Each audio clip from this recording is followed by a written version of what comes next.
Ada pertanyaan dari akhuna Muhammad Riza. Baik, Assalamualaikum Ustaz. Waalaikumsalam warahmatullahi wabarakatuh. Bolehkah menunaikan sholat syuruk di rumah setelah sholat berjamaah di masjid? Terima kasih. Allah barik fiik. Baik, kita lihat dulu dalilnya. Nah, setelah menemukan dalil itu baru kemudian kita komentari dan kita bisa simpulkan bagaimana penunaian sholat syuruk yang dimaksudkan. Baik, tentang syuruk ini kita bisa temukan misal di hadis riwayat At-Tirmidzi ya, nomor hadis 586 dan status hadisnya insyaallah sahih. Baik, disampaikan dari sahabat Anas bin Malik, ini yang paling populer ya. Qala Rasulullah sallallahu alaihi wasallam ya, man shalla al-ghadata fi jama'atin, dalam riwayat lain fi masjid ya, thumma qa'ada yadhkurullaha, barang siapa yang menunaikan salat subuh di masjid, di riwayat lain secara berjamaah, kemudian duduk berzikir kepada Allah Subhanahu wa taala ya, hatta tatlu'a syamsi ya, sampai dengan matahari kemudian terbit. Di riwayat lain ila subhatid duha, di awal waktu duha. Kemudian thumma yusalli rak'atain, kemudian dia menunaikan salat 2 rakaat, fa kana alaihi ka ajri hajjin wa umratin, maka dia mendapatkan pahala senilai haji dan umrah. Dan disampaikan dari Rasulullah SAW, tammatun, itu sempurna. Demikian diantara bunyi hadis yang populer kita dapatkan bahwa pertama, syarat untuk bisa menunaikan salat ini disebut dengan syuruk ya. Kita definisikan dulu, salat syuruk itu adalah salat yang ditunaikan di awal waktu duha. Ingat, di awal waktu duha. Jadi duha itu nanti ada awalnya, ada pertengahannya, ada akhirnya. Nah, awal duha ini disebut dengan syuruk ya, sekitar 1 tombak bayangan, yaitu ukuran setombak, setinggi 1 tombak setelah matahari terbit. Jadi begitu matahari terbit ya, sekitar ukuran mungkin sekitar 15 sampai 20 menitan lah ya, 15 sampai 20 menitan. Sekarang alhamdulillah teknologinya sudah bagus, jadi dari waktu subuh itu sudah ada ukuran, terus diukur bahkan di beberapa jam tertentu itu sudah ada waktu syuruknya. Jadi jamnya memberikan isyarat syuruk gitu ya. Ya, kurang lebih kalau dari subuh itu mungkin sekitar 1,5 jam lah amannya, 1,5 jam itu dari subuh. Jadi kalau sekarang subuhnya misalnya 4.33 untuk waktu Bekasi, ya kita ambil mungkin sekitar jam 6 ya, jam 6 lewat 3. Nah, itu waktu yang paling mungkin bisa sesuai dengan waktu syuruk untuk kondisi saat ini. Tentunya menyesuaikan dengan perubahan-perubahan waktu. Jadi kita simpulkan syuruk adalah salat yang ditunaikan di awal waktu duha, disebut dengan syuruk. Atau isyraq ya, bisa disebut juga dengan isyraq. Syuruk itu posisinya, isyraq itu naik mataharinya setelah terbit, bergeser sampai bayangan 1 tombak. Kemudian yang kedua, bagaimana cara menunaikan salat syuruk itu? Dalam hadis disebutkan ya, man shalal ghadata fi masjid atau fil jamaah, siapa yang menunaikan salat subuh di masjid. Jadi yang pertama ditekankan itu di masjid, salatnya mesti di masjid. Ya, ini bahkan ada ulama yang berpendapat bahwa salatnya harus di masjid. Ini bagian pertama. Yang kedua ada redaksi fi jama'atin, dalam berjamaah. Ya, ada juga yang memberikan kemudian kelonggaran jika secara syar'i dia tidak bisa kemudian ke masjid karena uzur syar'i, ya, hal yang diperkenankan, dibolehkan oleh syariat. Misal perempuan yang sama sekali nggak bisa ke masjid karena ada 3 kondisi yang dibenarkan secara syar'i. Kewajiban yang berlaku di rumah, ya, harus memberikan ASI kepada anak, merawat misalnya jadi kewajiban utamanya. Yang kedua, kurang aman dari fitnah di jalan. Yang ketiga adalah tidak adanya tempat khusus untuk perempuan di masjid. Dan dia misalnya salatnya hanya di rumah pada saat itu, maka dia boleh tunaikan, tapi syarat pertamanya berjamaah. Ya, tunaikan dengan jamaah. Nah, jadi berjamaah di rumah, jangan sendirian. Misalnya ada, taruhlah dengan anak perempuannya, atau misalnya dengan asisten rumah tangga, yang Anda salat berjamaah, ya, yang laki-laki ke masjid, maka tunaikan di masjid. Nah, setelah selesai menunaikan salat ini, kemudian thumma qa'ada yadhkurullah, nggak langsung pulang, duduk di situ berzikir kepada Allah Subhanahu wa taala, duduk. Nah, jadi dalam duduk ini selesai salat, Anda duduk di area masjid. Yang penting masuk area masjidnya. Ya, dan tidak terlampau menyulitkan juga. Jadi mohon izin kalau mungkin saya agak sedikit berbeda pendapat. Boleh dikatakan juga mungkin kurang sepakat dengan yang spesifik mengatakan tempat duduknya harus di situ aja, nggak boleh bergeser ke tempat lain. Jadi kalau Anda di sap pojok kanan misalnya, di situ nggak boleh geser kiri, nggak boleh geser tengah, itu sesuatu yang menyulitkan menurut kami. Ya, kita menghargai pendapat teman yang lain dan tidak perlu juga kemudian saling menyalahkan, tapi saya pribadi barangkali akan lebih menguatkan yang sifatnya fleksibel selama berada di area masjid. Jadi tidak ada masalah kalau harus geser ke kiri atau misalnya ke tengah. ya, atau misalnya ke area masjid di pojok sepanjang masih masuk dalam area masjid, karena agama itu meringankan, tidak menyulitkan, dan tidak ada spesifik juga nas dari Nabi mengatakan nggak boleh pindah-pindah, tidak. Yang ada adalah isyarat bahwa selama itu di area masjid dan berzikir kepada Allah. Ya kan, zikir itu banyak. Ya, bisa berarti Al-Quran, baca Quran itu zikir. Ya, teman-teman misalnya bisa buka Al-Quran surah ke-15 ayat 9. Inna nahnu nazzalna dzikra wa inna lahu lahafidhun. Sungguh kami telah turunkan Al-Quran sebagai zikir. Jadi bacaan, kalau kita lagi baca Quran itu sedang berzikir. Ya, dan kami yang jamin menjaganya, kata Allah. Ya, murajaah, teman-teman menghafal Quran. Murajaah, ya, menghafal, mengulang, apa bahkan menghafal itu zikir. Bahkan 4 kali disebutkan, ya, sebagai penanda bahwa 4 kali lebih unggul dibandingkan sekadar baca. Dari Quran surah 54 ayat 17, 22, 32, 40.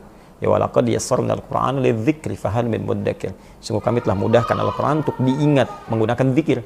Di saat orang mengingat Al-Qur'an, baik itu mengulang atau menghafal, itu sedang berzikir pada Allah Subhanahu wa taala. Kemudian ada juga misal berdoa, itu zikir. Ya, berdoa itu zikir. Misal di Al-Qur'an surah ke-7 Al-A'raf ayat 205, ya. Ayat yang kedua terakhir, isi paling kiri agak sedikit ke bawah. Ya, wadhkur rabbaka fi nafsika tadarruan wa khifatan wa dunal jahri minal qaul. Silakan kau berdoa kepada Allah, minta. Ya, minta dengan segenap hatimu, dengan kerendahan hati, mohon dengan sangat. Nah, itu berdoa disebut dengan zikir, wadhkur rabbaka. Atau menyebut nama Allah, ya, berzikir, ya. Misal al-asmaul husna, ya Allah, ya Rahman, ya Rahim, ya Quddus, ya. Minta, ya Allah, ya Allah, ya Allah, ya Allah, ya Allah, minta. Itu Anda sedang berzikir. Ya, dalilnya Quran surah ke-2 Al-Baqarah. Misalnya ayat yang 152, paling kanan agak sedikit ke bawah. Ya, fadhkuruni adzkurkum. Kata Allah, sebut saya, sebut saya, sebut saya, maka saya pun akan menyebutmu. Ya, bagaimana cara menyebut Allah? Ditafsirkan lagi nanti di Quran surah ke-17 Al-Isra ayat 110. Ya, qulid Allah awid ar-Rahman ayyamma tad'u falahul asmaul husna. Ya, sebut nama Allah, sebut nama Allah, atau Ar-Rahman, atau kapanpun kamu ingin memanggilnya, Allah punya nama-nama terbaik, itu berzikir. Ya, atau juga nanti ada amalan lain, misalnya termasuk sholat juga zikir. Ya, sholat juga zikir, ya, sholat sunnah itu masuk zikir. Ya, misal ada di Quran surah ke-20 ayat ke-14, Allah menyebut sholat dengan zikir. Ya, innani anallahu la ilaha illa ana fa'budni wa aqimis salata li dzikri. Saya Allah, enggak ada Tuhan selain saya, sembah saya. Caranya tunaikan sholat sebagai zikir, kata Allah, kepada saya, pada Allah. Ya, bahkan sebuah aktivitas yang mendekatkan diri kepada Allah itu zikir. Ya, ikut ta'lim misalnya, ada ta'lim, ada pengajian, pada subuh kita ikut itu zikir namanya. Ya, dari mana dalilnya Ustaz? Banyak. Bisa kita lihat di Quran surah ke-4 An-Nisa ayat 103. Ya, fa idza qadaytumus salata fadhkurullah. Maka jika Anda selesai menunaikan salat, fadhkurullah, silakan berzikir kepada Allah. Qiyaman wa qu'udan wa ala junubikum. Mau sambil berdiri, duduk, atau sambil berbaring, zikir itu umum. Ya, bisa mengucapkan kalimat tauhid, misalnya la ilaha illallah, kalimat istighfar, astagfirullah, astagfirullah, di hadis Muslim nomor hadis 571, astagfirullah, astagfirullah, astagfirullah, Allahumma antas salam minkas salam wa barakatuh dzal jalali wal ikram. Atau dipahami yang di ayat Ali Imran itu, ya, yang di ayat 190 sampai 191. Ya, Allah menyampaikan, inna fi khalqis samawati wal ardi wa ikhtilafil laili wan nahari la ayatin lil albab alladzina yadhkuruna Allaha qiyaman wa qu'udan wa 'ala junubihim. Jadi kita ikut ta'lim itu bagian dari zikir. Nah, sekarang masa Anda misalnya tiba-tiba orang mau ta'lim, Ustadz mau maju disesuaikan, nggak bisa. Saya lagi nunggu nih, mau suruk. Bagaimana bisa ta'lim berjalan dengan baik? Atau ada orang mau beresin, tiba-tiba Anda nggak mau pindah dengan alasan menunggu suruk, itu kan menyulitkan. Ya, jadi silahkan setelah sholat subuh, Anda duduk sesuai dengan kenyamanannya, termasuk di area masjid. Jangan keluar dari area masjid. Kemudian di situ Anda berzikir kepada Allah, pilih. Maukah tilawah Al-Quran, baca Al-Quran, menghafal Al-Quran, atau mungkin ikut ta'lim di waktu subuh, Ahad, Sabtu, tuh enak banget tuh. Bonusnya banyak, udah ikut ta'lim pahala banyak, terus sholat. Nah, setelah itu sampai waktu syuruk, kemudian sholat 2 rakaat. 2 rakaat. Sholatnya seperti sholat-sholat lain, 2 rakaat, normal. Niat dalam hati, ya, kemudian setelah itu bertakbir seperti biasa, ya, iftitah, kemudian baca Al-Fatihah, baca surah, ya, silahkan dibaca yang paling meringankan. Boleh baca Ad-Duha, setelahnya Alam Nashrah, atau misalnya Al-Kafirun, setelahnya Qul Huwallah, silakan yang paling ringan. Ya, setelah itu salam, Anda berdoa kepada Allah, minta kemuliaan-kemuliaan, minta keikhlasan, minta Allah berikan pahala, ya, minta kebaikan-kebaikan. Nah, setelah itu insya Allah seperti keikhlasan kita lakukan, dan Allah berikan berkenan apa yang dijanjikan dari lisan Nabi sallallahu alaihi wasallam. Ya, fakana alaihi ka ajri hajjin wa umrah. Dia dapat pahala senilai haji dan umrah. Sempurna. Nah, jadi Yang dapat pahalanya, bukan hajinya. Jadi jangan diartikan, oh saya udah sholat syuruk, saya udah haji nih. Bukan. Anda baru sholat, dapat pahala senilai haji dan umrah. Tapi hajinya kalau belum ditunaikan, ya belum. Ya, karena ada perbedaan-perbedaan spesifik nanti dengan sisi lainnya. Karena itu, karena pahalanya besar, maka ibadahnya pun ada tantangan. Ya, kalau pahalanya mungkin nggak terlampau besar, ya Anda bisa kerjakan dimanapun. Ya, tapi kalau pahalanya tinggi, senilai haji kan nggak mudah. Ya, perlu mengumpulkan uang dulu, tenaga dulu, berangkatnya juga butuh kesehatan, maka Anda pun harus ada pengorbanan. Apa diantaranya? Ya, sholatnya nggak bisa dari masjid, kemudian misalnya tunaikan di rumah, harus di masjid, tunggu dulu. Ya, investasi dulu dengan waktunya, tenaganya, tambah ibadah lagi. Itu pahalanya kan banyak mengumpulkan ibadah. Ya, karena itu ketika Anda ada di masjid, maka sholatnya pun ditunaikan di masjid. Ya, dalam keadaan di rumah, kalau memang bisa ke masjid, tapi memilih di rumah, maka tidak berlaku syuruknya. Kecuali tadi, dalam kondisi nggak bisa ke masjid karena uzur syar'i. Anda dinas, tiba-tiba ke gunung, atau di area sekitaran pantai, atau misalnya sedang ada yang, eksplorasi minyak, ya, ke lepas pantai misalnya, nggak menemukan masjid di situ, ya itu berjamaah. Itu yang dimaksudkan, ada redaksi hadis yang lain mengatakan, fi jama'atin, selama berjamaah karena uzur syar'i tidak ke masjid. Saya kira itu untuk saudara kita. Semoga Allah berikan kemuliaan dan semoga Allah Subhanahu wa taala juga membimbing kita untuk istiqamah di dalamnya. Terima kasih Mas Muhammad Riza. Wallahu taala alam bisawabnya. Allah yang Maha tahu mana yang paling benar. Kalau ada pendapat ustaz yang melengkapi, kita ambil. Ya, tapi juga saya ingin ingatkan bahwa kalau ada kesempatannya, ambil. Kadang-kadang ada yang lupa.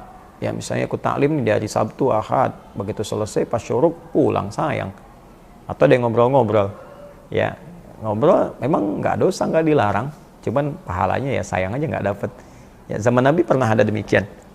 Jadi ada seorang tabi'in pernah bertanya kepada sahabat Jabir. Ya, pertanyaannya sangat menarik. Itu ada di hadis Muslim nomor hadis 670. Ya, ditanya apakah Anda pernah menemani Nabi SAW? Ya, maksudnya menyaksikan sholatnya Nabi. Spesifik lagi tentang sholat syuruknya Nabi. Ya, kata beliau, saya sering menemani Nabi SAW. Ya, artinya mengikuti Nabi lah ya, beraktivitas terutama sholatnya. Dan beliau melihat bahwa kebiasaan Nabi itu pada subuh itu nggak pernah keluar dari tempat beliau sholatnya. Ya, artinya beliau di situ berzikir kepada Allah sampai tiba kemudian terbit matahari. Ketika terbit beliau sholat 2 rakaat. Ketika meninggalkan tempat sholatnya itu, beliau menyaksikan beberapa kalangan sahabat sedang duduk ngobrol tentang mengenang masa-masa mereka di jahiliyah. Ya, kalau kita sedang canda gurau sampai mereka ada yang tertawa. Ya, ada yang tertawa canda. Apa respon Nabi? Nabi senyum aja. Senyum itu indah sekali Nabi. Ya, nggak marah-marah misalnya atau apa, tidak. Nabi mencontohkan dengan praktek sehingga orang bisa melihat kenapa Nabi duduk terus setelah itu sholat. Terus orang nanya, ada pahala besar loh gitu. Ya, Nabi kan kita tidak harus mesti nyalahkan orang atau kita harus mesti misalnya mohon maaf bersikap kasar pada orang. Kalian ya apa begini, tidak. Berikan akhlak yang baik, contohkan. Mungkin kita salami, Masya Allah, apa kabar, Assalamualaikum, kayaknya ramai nih ngobrolnya. Iya, baik, saya pamit dulu ya. Kalau nanti sempet, jangan lupa ya, syuruk pahalanya banyak gitu. Nah, itu akan lebih baik gitu, lebih istimewa. Saya kira itu, semoga Allah muliakan. Mohon maaf. Assalamualaikum warahmatullahi wabarakatuh.